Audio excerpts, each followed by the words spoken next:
இன்றைக்கி அம்மாஸ் கிச்சனில் நான் உண்டாக்க போகிறது ஒரு சைட் டிஷ்ஷு. அதாவது கோவக்காய் கறி.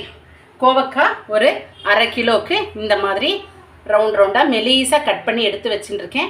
இப்போ இது ஈஸியாக எப்படி உண்டாக்கலான்றதை நான் காமிச்சு தரேன்.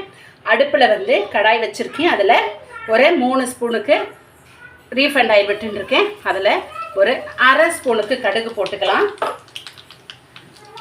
கடலைப்பருப்பு உளுத்தம் பருப்பும் ஒவ்வொரு ஸ்பூனுக்கு எடுத்து வச்சுட்டுருக்கேன். அதையும் இதில் போட்டு விடலாம். இது ரொம்ப ஈஸி. பேச்சுலர்ஸ் எல்லாருமே இது வந்து உண்டாக்கலாம். சில பேர் வெங்காயம் எல்லாம் போட்டு பண்ணுவா, வெங்காயம் தக்காளி எல்லாம் போட்டு பண்ணுவா. இதுக்கு வந்து அதெல்லாம் தேவை கிடையாது. வெறும் கோவக்காயும் தேங்காயும் வச்சு ஒரு கறி, கோவக்காய் கறி. இப்போது கடலைப்பருப்பு உளுத்தம் பருப்பு செவந்தாச்சு. இந்த ஸ்டேஜில் நல்லா வாஷ் பண்ணி வச்சுருக்கிற கோவக்காய் இதில் போட்டுடலாம். நான் நல்லா அலம்பிட்டு தான் நான் கட் பண்ணியிருக்கேன். அதனால் நான் அப்படியே போட்டுவிடுறேன். நீங்களும் இதே மாதிரி செஞ்சுக்கோங்க. இதில் ஒரு 1/2 ஸ்பூனுக்கு மஞ்சப்பொடி,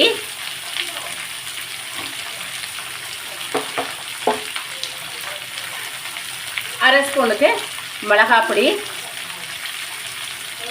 உங்களுக்கு காரத்துக்கு ஏற்ற மாதிரி நீங்கள் போட்டுக்கோங்க. இதுக்கு தேவையான உப்பு, அவளுக்கு டேஸ்ட்டுக்கு ஏற்ற மாதிரி உப்பு போட்டுக்கோங்க. இப்போ இதை எல்லாத்தையும் சேர்ந்து ஒரு வதக்கிடலாம். இது நான் ரொம்ப மெலிசாக கட் பண்ணியிருக்கேன். ரவுண்டாக ரொம்ப மெலிசாக கட் பண்ணியிருக்கேன். சீக்கிரமாகவே வெந்துடும். உங்களுக்கு வந்து இந்த ரவுண்டு வேண்டாம் அப்படின்னா நீங்கள் நீல வாக்கில் கூட கட் பண்ணிக்கோங்க. கட் பண்ணுறது வந்து உங்களுடைய சௌகரியம்தான்.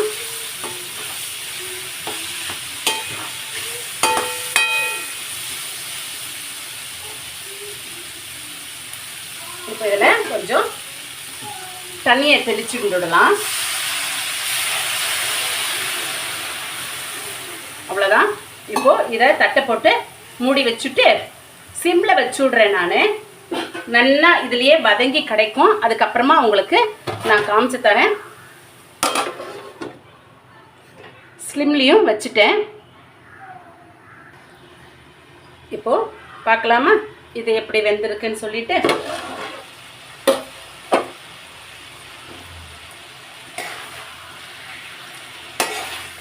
தண்ணி எல்லாமே வத்தியாச்சு. ஒரு இந்த மாதிரி தண்ணி தெளித்து பண்ணோன்னா ஒரு 5லேருந்து 7 நிமிஷத்துக்குள்ளே உங்களுக்கு இந்த மாதிரி நல்லா வெந்து கிடச்சிடும். இப்போ நான் தேங்காய், அவளுக்கு விருப்பம் மாதிரியே உள்ள தேங்காய் நீங்கள் போட்டுக்கோங்க. தேங்காய் ஜாஸ்தி வேணும்னா தேங்காய் ஜாஸ்தி போட்டுக்கோங்க, கம்மியாக வேணும்னா கம்மியாக போட்டுக்கோங்க. நான் வந்து இது ஒரு 1/2 மூடியில் 1/4 மூடி எடுத்து பிடிச்சி போடுறேன். நான் ஆக்சுவலாக இந்த தோண்ட்லி பாஜி வந்து இது சப்பாத்திக்கு ரொம்ப நல்லா இருக்கும். இதே மெத்தேடில் நீங்கள் பண்ணி சப்பாத்திக்கு தொட்டு சாப்பிடுவோலே ரொம்ப எக்ஸலண்ட்டாக இருக்கும். சப்பாத்திக்கு எல்லாத்துக்குமே இது ஒரு சைட் டிஷ் ரொம்ப நல்லா இருக்கும். குழந்தைகளும் ரொம்ப விருப்பப்பட்டு சாப்பிடுவா இதை, கோவக்காய். ஸோ ரொம்ப ஈஸியான ஒரு மெத்தேடில் கறி உண்டாக்கியிருக்கேன்.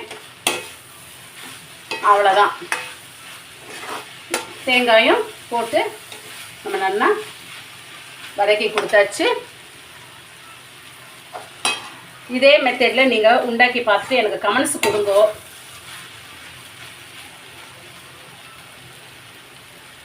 ரொம்ப சிம்பிள்.